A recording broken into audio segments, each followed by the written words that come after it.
Shalom saudara-saudara yang terkasih dalam nama Tuhan Yesus. Hari ini kita akan sama-sama belajar firman Tuhan.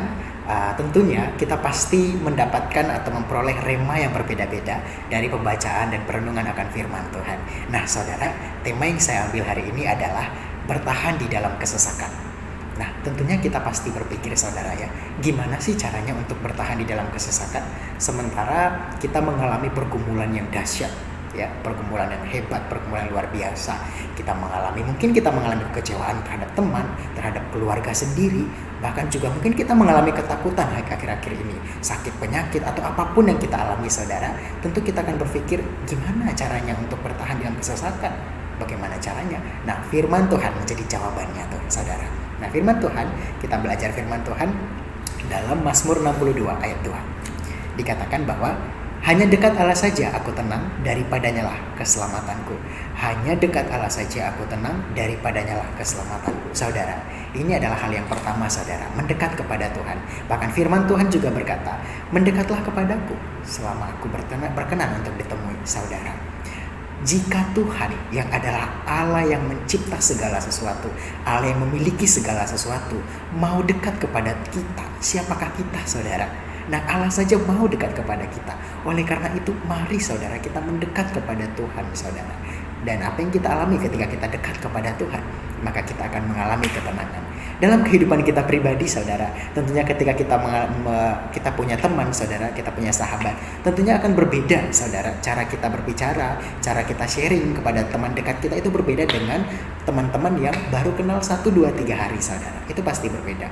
Pasti kita lebih dekat kepada sahabat kita lebih luas untuk menceritakan apa yang kita alami kepada sahabat dibanding kepada teman-teman biasa atau teman-teman yang 1, 2, 3 hari kita kenal saudara. Itu pasti berbeda. Oleh karena itu Tuhan rindu supaya kita bercerita kepada Tuhan apa yang kita alami. Mari ceritakan kepada Tuhan. Bukan karena Tuhan tidak tahu saudara, Tuhan tahu segala sesuatunya. Bahkan apa yang di dalam hatimu, bahkan di dalam kedalaman hatimu pun apa yang kau pikirkan, Tuhan tahu semuanya saudara. Tapi Tuhan rindu kita menceritakannya saudara, sehingga Tuhan sangat rindu sekali kita boleh menceritakannya kepada Tuhan. Kita boleh sharing kepada Tuhan secara langsung saudara, bukan melalui orang lain, tapi mari kita duduk diam di bawah kaki Tuhan yang luar biasa saudara.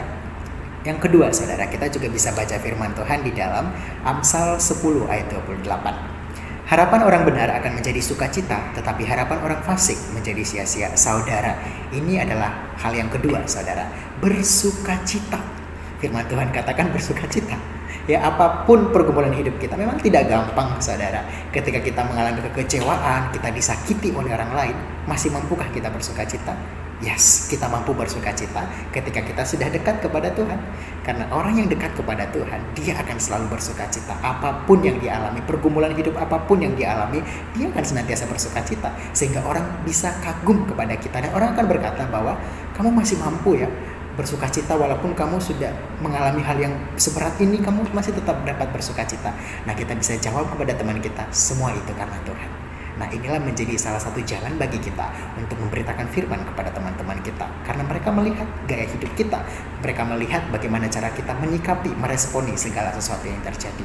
Saudara, yang ketiga, kita juga bisa belajar saudara dalam firman Tuhan 1 Petrus 5 ayat 7. 1 Petrus 5 ayat 7.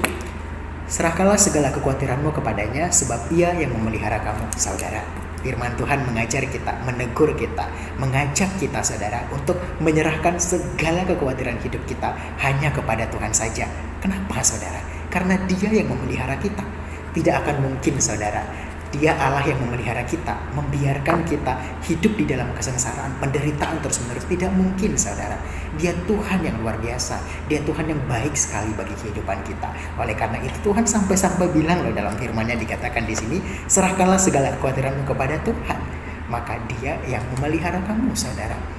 Serahkanlah segala kekhawatiranmu kepada Tuhan, sebab ia yang memelihara kamu. Yes, benar sekali. Kita serahkan semuanya kepada Tuhan sambil kita juga taat kepada Tuhan saudara. Nah, yang keempat juga saudara, bagaimana caranya supaya kita bertahan di dalam kesesakan?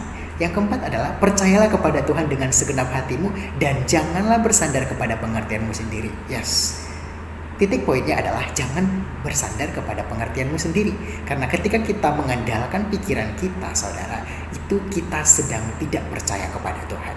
ketika kita mengandalkan Tuhan, kita menyerahkan semuanya kepada Tuhan, kita melakukan bagian kita, dan Tuhan melakukan bagiannya bagi hidup kita. Disitulah letak kepercayaan kita kepada Tuhan. Nah, tapi kita sering sekali ya saudara, ketika sesuatu hal terjadi itu tidak sesuai dengan apa yang kita mau, kita kehendaki, tentu kita bersungut-sungut kepada Tuhan, kita marah kepada Tuhan, kita kecewa kepada Tuhan. Padahal semua itu untuk kebaikan kita saudara. Tidak akan mungkin Tuhan berikan yang tidak baik bagi kita. Tuhan selalu memberikan rencana-rancangan yang terbaik, terindah, termanis yang Tuhan berikan bagi setiap kehidupan kita. Namun bagaimana respon, tanggapan kita akan semua itu? Mari melihat bukan dengan kacamata kita saudara, tapi lihatlah dengan cara bagaimana Tuhan melakukannya bagi kehidupan kita saudara. Jadi ketika akhir-akhir ini saudara kita mengalami banyak pergumulan, mungkin kita mengalami ketakutan, kekecewaan, kekhawatiran, disakiti, mengalami tekanan yang dahsyat, keuangan, atau apapun yang kita alami hari-hari ini saudara, mari saudara tetap bertahan di dalam kesesakan dengan cara mendekat kepada Tuhan saudara. Yang kedua, bersukacita senantiasa. Dan yang ketiga saudara, kita menyerahkan segala kekhawatiran hidup kita kepada Tuhan, dan tentunya kita percaya totalitas kepada Tuhan sepenuh hati saudara, bukan setengah-setengah saudara. Oleh karena itu saudara, mari tetap bertahan di dalam kesesakan, tetap andalkan Tuhan, dan tetaplah percaya kepada Tuhan dengan sepenuh hati, dengan segenap hati, segenap akal, segenap jiwamu. Menyerahkan seluruh hidupmu dan biarkan Tuhan yang bekerja bagi hidupmu. Maka engkau akan melihat apa yang dilakukan oleh Tuhan bagi kehidupanmu. Terima kasih saudara. Shalom.